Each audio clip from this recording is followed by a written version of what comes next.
Jeroboam II ruled during a moment that looked like recovery, but was, in truth, a pause before collapse. Israel's borders expanded, its enemies retreated, and its economy surged in ways not seen for generations. To the people living through it, this period felt like confirmation that the nation had survived its darkest days. Strength returned, confidence followed, and the future appeared secure. Yet Scripture treats this reign with restraint rather than celebration. It records the victories but withholds approval. It acknowledges prosperity but surrounds it with prophetic warnings. Jeroboam II did not preside over revival. He ruled during a delay, a span of time in which God allowed Israel to experience relief without repentance, strength without reform, and success without spiritual renewal. What makes Jeroboam II's story so unsettling is not how it ends, but what follows after it. His reign did not collapse in chaos. It ended quietly, leaving behind a kingdom that appeared stable but was already fractured beneath the surface. The true consequences of his rule would not be felt until the kings who came after him inherited what he preserved. This episode tells the story of Israel's last great season of strength and why it could not last. It also sets the stage for what happens when prosperity runs out, warnings are ignored, and a nation discovers that stability can vanish faster than it was built. This is the untold story of Jeroboam II. Jeroboam II did not come to power during a golden age. He inherited a kingdom that had been battered and nearly dismantled by foreign oppression. His father, Joash, also called Jehoash in Scripture, ruled during a time when Israel had been reduced to weakness by the Arameans of Damascus. For years, Syrian kings had invaded Israel's territory, seized cities, dismantled military forces, and humiliated the nation politically and militarily. Israel's survival itself had come into question. 2 Kings records that Joash cried out to the Lord in desperation. God responded not because Israel had returned to covenant faithfulness, but because he saw the extremity of their suffering. Scripture states plainly that the Lord gave Israel a savior, granting temporary relief from Syrian domination. This divine intervention restored a measure of security and opened a narrow window of opportunity for recovery. Jeroboam II ascended the throne within that window. He inherited a nation spared, not healed. The structures of idolatry established by Jeroboam the son of Nebat remained firmly in place. The golden calves at Bethel and Dan still defined Israel's religious life, separating the people from Jerusalem and institutionalizing worship that blended political convenience with spiritual compromise. Jeroboam II did not dismantle this system.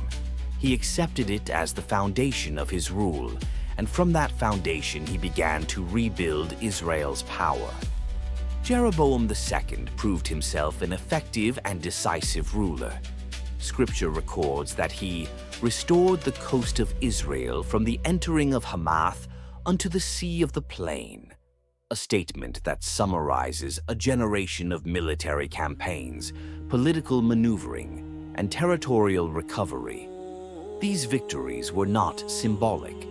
They reshaped Israel's borders and re-established control over land that had been lost for decades.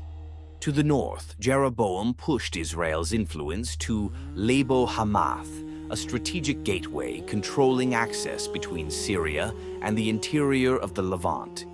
This region had previously been dominated by the Aramean kingdom of Damascus. During earlier reigns, particularly under Hazael and Ben-Hadad, Aram had reduced Israel to near vassal status, seizing northern cities and exerting constant pressure on Israel's defenses.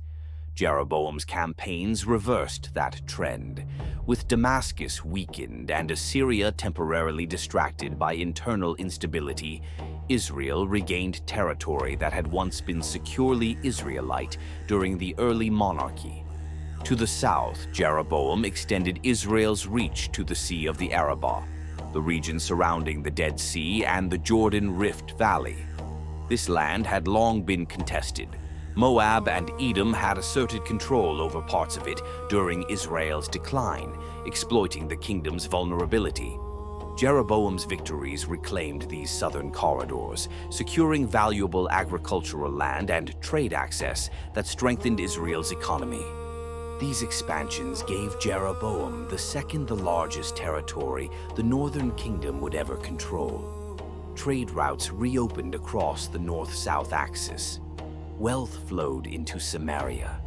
Archaeological evidence later revealed ivory inlays, luxury goods, and signs of elite excess that align precisely with the biblical portrayal of the period. Crucially, Scripture does not deny that God was involved in this restoration. 2 Kings states explicitly that the Lord saw Israel's affliction and used Jeroboam II as the instrument through which relief came. This restoration was not accidental, nor was it merely political.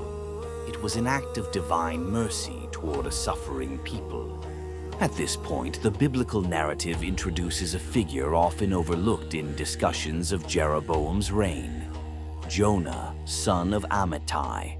Jonah is identified in 2 Kings as the prophet who foretold Jeroboam's territorial restoration. Long before Jonah became associated with Nineveh, he delivered a message of national expansion and recovery. Jonah proclaimed that Israel's borders would be restored, and under Jeroboam II, that prophecy came to pass. This detail is essential. Jeroboam's victories were not imagined, nor were they achieved in defiance of prophetic word. They occurred in accordance with it. Jonah's message confirmed that God was granting Israel relief, yet that relief was never presented as forgiveness of sin or renewal of covenant faithfulness. Jonah's prophecy addressed Israel's suffering, not its idolatry. The nation interpreted Jonah's fulfilled words as proof that God was pleased. The problem was not that Jonah's prophecy was false, but that Israel misunderstood its purpose. As Israel expanded and prospered, the nation settled into confidence. Military victories became evidence of divine favor. Economic growth reinforced the belief that stability had returned permanently.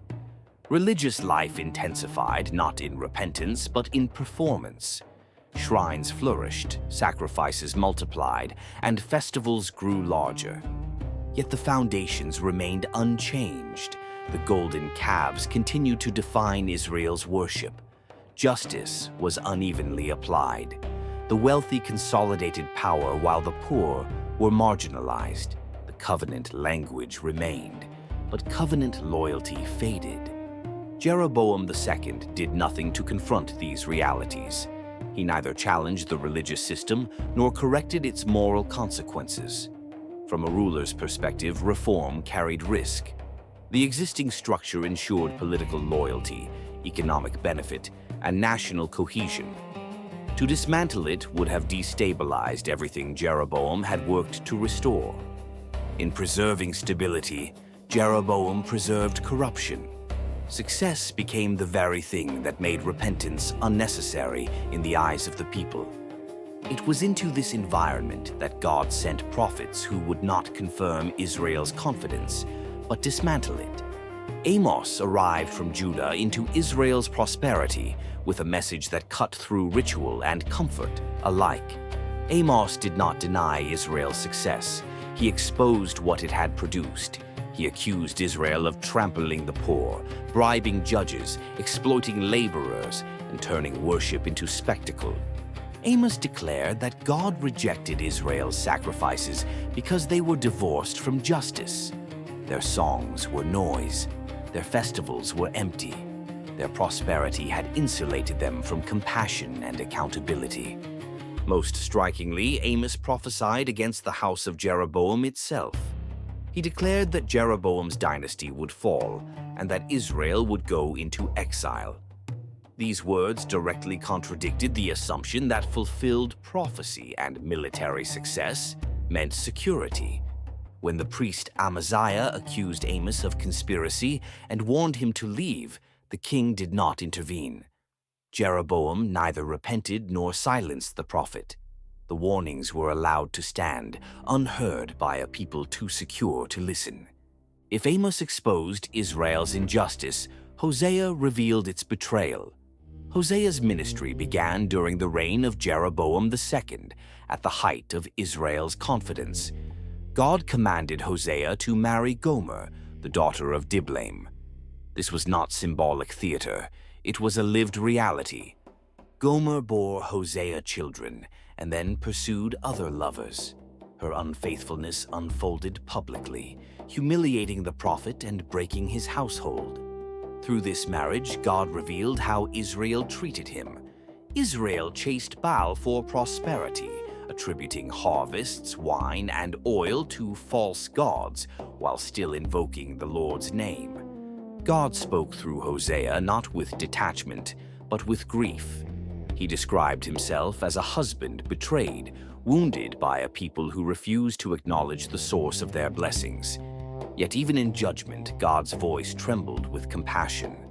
The climax came when God commanded Hosea to seek Gomer again after her complete degradation. She had fallen into bondage, stripped of dignity and freedom. Hosea redeemed her, purchasing her back and restoring her to his home. This act revealed the deepest truth of the story. Judgment would come, exile would happen, but God's commitment to his people would not end. Israel heard this message while enjoying peace and wealth under Jeroboam II. The warning could not have been clearer. Mercy was present, time was given, the nation did not turn. Jeroboam II ruled until the end of his days without recorded disaster. From a human perspective, his reign appeared successful to the last. Yet within a generation, Israel unraveled. Kings were assassinated, alliances failed, and Assyria advanced. Everything the prophets warned about came to pass. Jeroboam II did not cause Israel's destruction by a single act. He allowed it by preserving what God had condemned. His reign proves that judgment delayed is not judgment denied. What have we learned from the story of Jeroboam II? The first lesson is that prosperity must never be mistaken for approval. Israel flourished under Jeroboam II, but the prophets made clear that this flourishing was an act of mercy, not endorsement. Comfort can be more spiritually dangerous than hardship because it convinces people that nothing needs to change.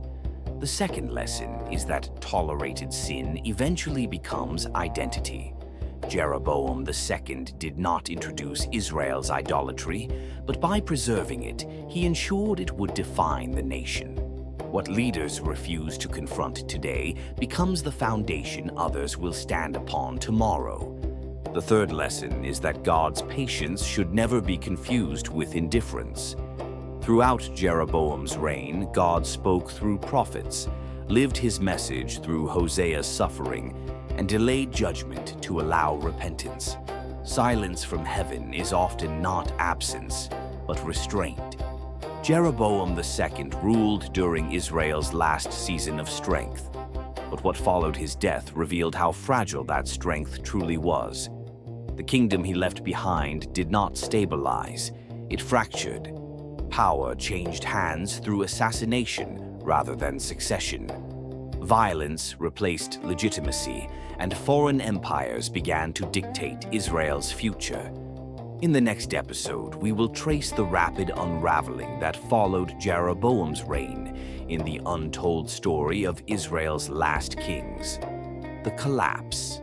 After Jeroboam II, following the rulers who came and went in quick succession and uncovering how a nation moved from prosperity to irreversible decline in a single generation. Jeroboam II leaves us with an uncomfortable realization. A nation can appear strong even after it has stopped listening. Borders can be restored, wealth can accumulate, and enemies can be held at bay while the deeper fractures remain untouched. The warnings spoken during his reign did not fail. They were simply postponed. What followed after Jeroboam's death reveals what delay truly costs. Without reform, strength could not survive succession. Without repentance, stability had no anchor. The kingdom Jeroboam preserved depended entirely on his lifetime, and once that lifetime ended, the structure he left behind began to fracture almost immediately. Jeroboam II does not stand at the end of Israel's story, but at the threshold of its unraveling. To understand what his reign truly produced, we must follow the kings who inherited his peace and dismantled it, often without realizing how little remained to hold together. That story begins next,